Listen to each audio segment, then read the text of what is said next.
Ushindi ndio huu hapa, umefika nyumbani sasa. Arusha kutokea Dar es Salaam. Tulifurahi mno. Jamani tucheze.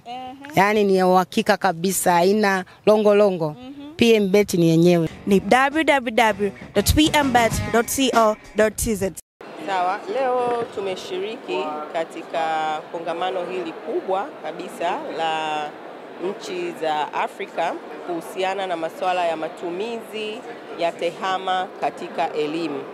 Sote tunafahamu kwamba kutokana na mabadiliko ya kidunia ni lazima kutumia teknolojia na kwenda nayo, maana ndo dunia ilipo. Kwa hiyo siku hii ya leo nchi za Kiafrika zimekutana pamoja na mwenyeji wetu akiwa ni waziri wa elimu akishirikiana na shirika la E-Learning Africa. Tumekutana hapa nchi za Kiafrika kujadili na kukubaliana ni kwa namna gani sisi nchi za Kiafrika tunahakikisha kwamba tunaendana na mabadiliko ya kiteknolojia na hasa kutumia tehama katika elimu. Sasa sisi kama ofisi ya Rais TAMISEMI, sisi tunatekeleza sera ya elimu katika ngazi ya shule za sekondari, shule za msingi na elimu ya awali. Kwa hiyo utekelezaji wa sera hii ya elimu na hasa ambayo imeboreshwa hivi karibuni, wote mlishuhudia sera ya elimu Tanzania, elimu na mafunzo ya mwaka 2014 toleo la 2003 limetaka, sera imetamka kabisa kuwe kuna matumizi ya tehama katika kufundisha na kujifunza, lakini kufundisha. Kwa hiyo na sisi watekelezaji wa hiyo sera tayari Mheshimiwa Rais Dr. Samia Suluhu Hassan amefanya uwekezaji mkubwa sana katika eneo hilo. Na kwenye shule zetu tuna maabara za tehama, kuna vifaa mbalimbali ambavyo vimenunuliwa, vishkwambi kwa ajili ya kuwawezesha walimu wetu kufundishia.